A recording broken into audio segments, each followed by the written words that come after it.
Jacobo Greenberg fue un experto en neurofisiología y psicología de origen mexicano, centró su investigación en diversas áreas, incluyendo el chamanismo mexicano, la conciencia, la parapsicología, las prácticas orientales, la meditación y la telepatía. Su enfoque interdisciplinario lo llevó a publicar un total de 54 libros sobre estos temas. Desafortunadamente, el 8 de diciembre de 1994, Greenberg desapareció en circunstancias desconocidas. En sus investigaciones, Greenberg llegó a la conclusión de que el universo es de naturaleza mental. Esta idea coincide con la perspectiva de los egipcios, quienes sostenían que el universo es una creación mental. Según Greenberg, la realidad que percibimos es una construcción mental, a la que denominó holograma. Según él, si uno lograra liberarse de esta construcción, podría adquirir un poder tal que sería capaz de alterar la realidad.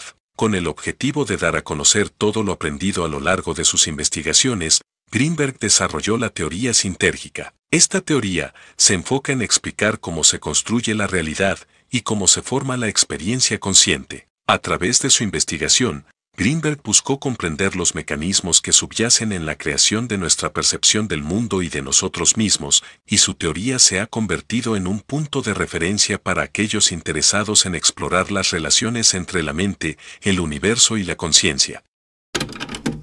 Bueno, en primer lugar, es muy claro ya que nosotros interactuamos con una matriz informacional, con un campo informacional, el cual contiene toda la información en cada una de sus porciones. Es una matriz informacional de tipo holográfico, pero no hay a ese nivel cualidad de la experiencia, no hay objetos separados unos de los otros, sino que es un campo informacional de una complejidad extraordinaria. Nuestro cerebro interactúa con este campo informacional que algunos le llaman el campo cuántico, otros como David Bohm le llamaba el orden implicado, la teoría sintérgica le llama el campo sintérgico, en fin, no importa cómo se le llame, los físicos actuales están hablando de un campo preespacial. El cerebro interactúa con este campo y a partir de esta interacción, como una resultante final del procesamiento cerebral, aparece la realidad perceptual tal y como la conocemos. Esto es, los objetos con sus colores, con sus formas, con sus texturas. La información de estos objetos se encuentra en esta matriz informacional, pero no la cualidad. El cerebro está encargado de alguna manera de decodificar este campo informacional y la resultante final es la realidad perceptual. Ahora, nosotros en general tenemos la confusión de ver la resultante final en lugar de como resultante final como estímulo primario, y esto resulta de una incapacidad de acceso al proceso. En otras palabras, la resultante final de la interacción del cerebro con la matriz informacional, esta realidad perceptual, se encuentra en el punto final de un proceso y nosotros como percatadores, como observadores, como testigos, nos encontramos en este punto final. No tenemos acceso a cómo se crea la realidad perceptual, sino solamente a su resultante final. Y de esta confusión resulta el hecho de que pensemos que esta resultante final no es nuestro producto. Ahora, desde este punto de vista, la capacidad cerebral ya a este nivel, esta impresionante decodificación que hace el cerebro de la matriz informacional para dar lugar a la realidad perceptual, ya es algo que ni siquiera alcanzamos a entender cómo hace el cerebro para lograr este portento, este milagro de la realidad común y corriente, de lo que vemos como una imagen visual, de lo que oímos como un sonido. Son tantas las operaciones cerebrales que se requieren para lograr este verdadero milagro, que es la realidad cotidiana, que yo ya desde ahí me atrevería a decir que estamos ante un mecanismo, el cerebro humano, con capacidades prácticamente ilimitadas. Pero no se requiere ir más allá, o simplemente considerar que esta matriz informacional que el cerebro decodifica es tan compleja, y es más compleja todavía la realidad perceptual, para quedar asombrados de la capacidad que tiene el cerebro para realizar lo más común y corriente, que es nuestra percepción visual, auditiva, etcétera, etcétera. Ahora, si ya nos vamos a funciones más complejas, bueno, pues la cosa se complica todavía más. De tal forma que sí, desde un punto de vista fisiológico, no alcanzamos ni siquiera a entender cómo hace el sistema para funcionar en la manera cotidiana en la que lo hace, de tal forma que atreverse a decir que hay un límite para este funcionamiento Yo pienso que es demasiado atrevimiento. ¿Cuáles son las experiencias de chamanes que más le han impresionado?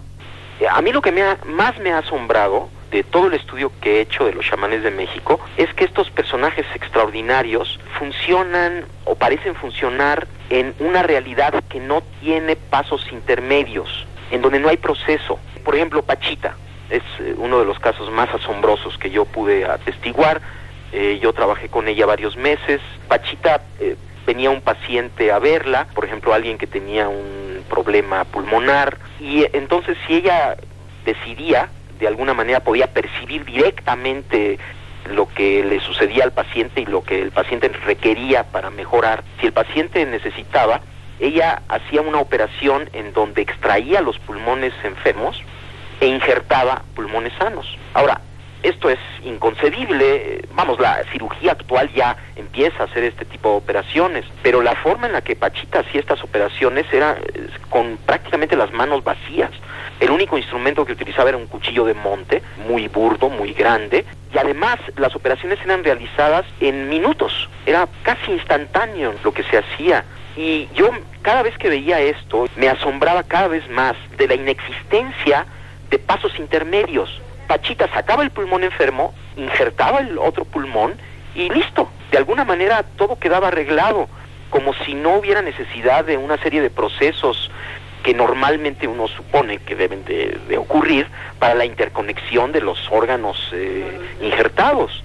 Y al preguntarle al Pachita qué pasaba, cómo es que hacía este portento, ella decía que el proceso simplemente ocurría así. No solamente operaciones de pulmón, sino de corazón, de cerebro, cosas verdaderamente extraordinarias, siempre tenían esta característica en donde parecería que Pachita estaba localizada como ser sentiente, como ser sensible, en un nivel de la realidad en donde lo que ella deseaba ocurría. No había ningún mecanismo aparente, ¿no?, entre su deseo y la realización del deseo. Si su deseo era materializar un objeto, el objeto aparecía mágicamente de la nada, o si su deseo era desaparecerlo, también ocurría.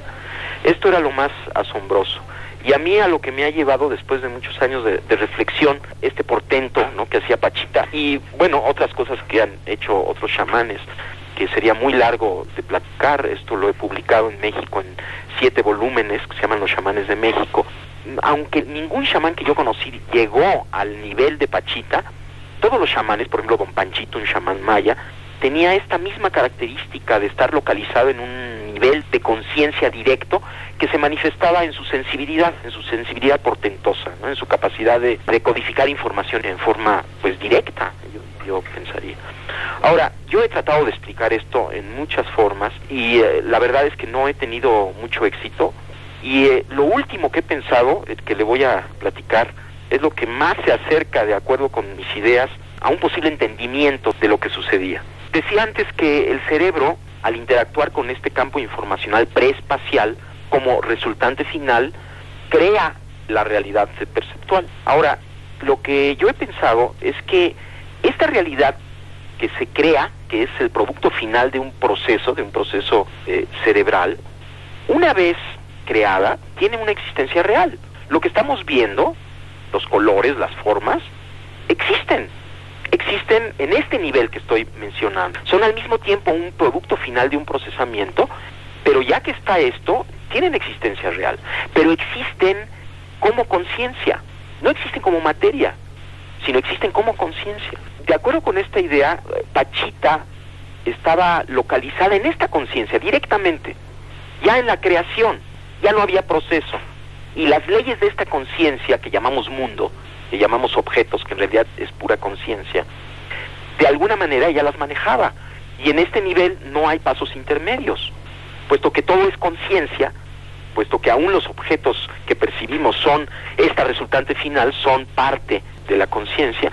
Entonces, si uno está totalmente localizado ahí, si uno no tiene ninguna duda acerca de que la realidad es ese nivel, entonces uno simplemente funciona en ese nivel con las leyes de ese nivel. De tal forma que esto es lo que yo estoy empezando a concluir después de 15 años, ¿no?, de estar pensando acerca de, y tratando de explicarme qué es lo que sucedía con Pachita. Y si se fija, la explicación es de lo más sencilla que hay, y al mismo tiempo de lo más complejo, como creo lo que tiene más valor, ¿no? Que es al mismo tiempo muy simple, muy sencillo, pero al mismo tiempo muy complejo. Quizás su teoría sintérgica sea el puente perfecto para entender la realidad. Exactamente.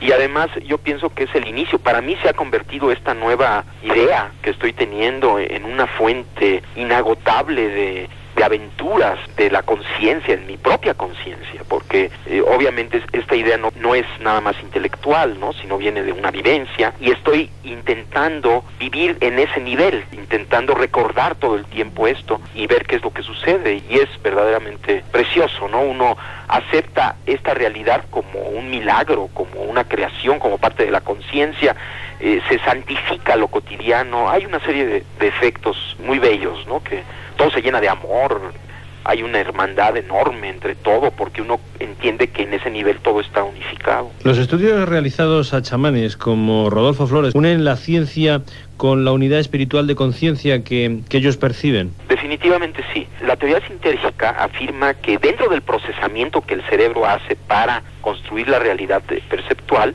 uno de los últimos procesos es la creación del campo neuronal. El campo neuronal es una matriz, otra vez, pero resultante de la actividad cerebral. O sea, es una matriz de interacciones entre todas las activaciones de las neuronas de nuestro cerebro. Entonces la teoría sintérgica afirma que este campo neuronal interactúa con la matriz preespacial, y a partir de esta interacción aparece la realidad perceptual. Esa es la teoría sintérgica. Ahora, dependiendo de las características del campo neuronal, de su sintergia, específicamente de su coherencia y de su densidad informacional, de su frecuencia, será el nivel de interacción congruente con el campo cuántico. Se puede predecir o hipotetizar que una persona con un gran desarrollo debería poseer un campo neuronal de alta sintergia, esto es, muy coherente, muy equilibrado, pero funcionando en alta frecuencia, y que esto le permitiría interactuar con un nivel más básico que un campo neuronal de menor sintergia. Lo que vimos en el cerebro de don Rodolfo, que indudablemente es una gente extraordinariamente desarrollada, confirma lo que acabo de decir. Su coherencia, sus nexos de coherencia, hablando en términos un poco más técnicos, la máxima densidad de sus nexos de coherencia está localizada en altas frecuencias, comparativamente con sujetos normales de la misma edad, en donde sus nexos de coherencia están en bajas frecuencias. De tal forma que la evidencia que estamos obteniendo a nivel de laboratorio está confirmando la teoría sintérgica y avalando todas estas ideas que he mencionado. ¿En qué momento de sus investigaciones se encuentra?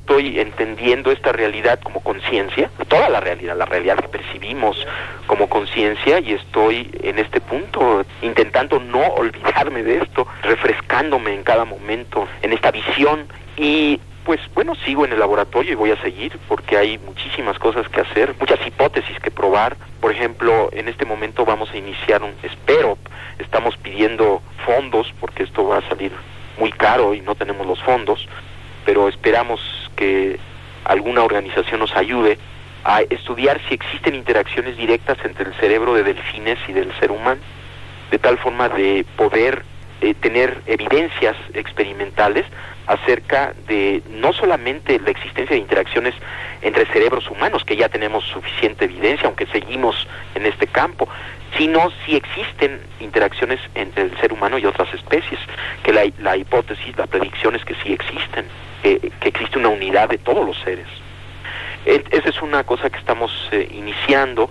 Otra cosa es que estamos esperando una profesora de la India, una colega, que está muy interesada en el estudio del potencial transferido, de la interacción cerebro a cerebro, pero ahora vamos a intentar hacer un experimento a larga distancia entre la India y México, y ella va a estar 3 meses en el laboratorio para pues quedar de acuerdo, entrenarnos ambos, tener toda una metodología, y vamos a ver si podemos hacer el experimento de potencial transferido entre India y México. Esto es muy importante porque una de las consideraciones del punto de vista que le acabo de mencionar es que ya como conciencia existen leyes particulares de la conciencia que no necesariamente son las leyes que conocemos o que conoce la ciencia física. Y aunque en este punto hay un acuerdo, podría haber un acuerdo, y una de las leyes de la conciencia es la no localidad, que sí se observa en partículas elementales. La paradoja Einstein-Podolsky-Rosen indica que entre partículas elementales hay efectos de interacción no local. ¿Qué quiere decir interacción no local? Quiere decir que existen interacciones instantáneas a distancia, que no pueden ser explicadas por la teoría de la relatividad ni por ningún sistema de información que mande información de una partícula a la otra, sino solo si consideramos que en un nivel existe una unidad. Entonces, estamos trabajando duro, hay todo un equipo de colaboradores que están muy entusiasmados trabajando en el laboratorio y estamos empezando a preparar un nuevo libro. De hecho, en México apareció un libro que se llama El Yo como Idea. Una porción de este libro, espero que ya haya aparecido en España como El Sabor de la Iluminación. Y estamos preparando un nuevo libro, ya es un libro coeditado, que se va a llamar La realidad como conciencia y la conciencia como realidad, en donde se van a manejar todas estas ideas de la realidad como conciencia, pero al mismo tiempo como producto final de un procesamiento, y la conciencia como realidad. De tal forma que hay muchas cosas que hacer, gracias a Dios, mucha curiosidad por seguir avanzando, y con mucho agradecimiento por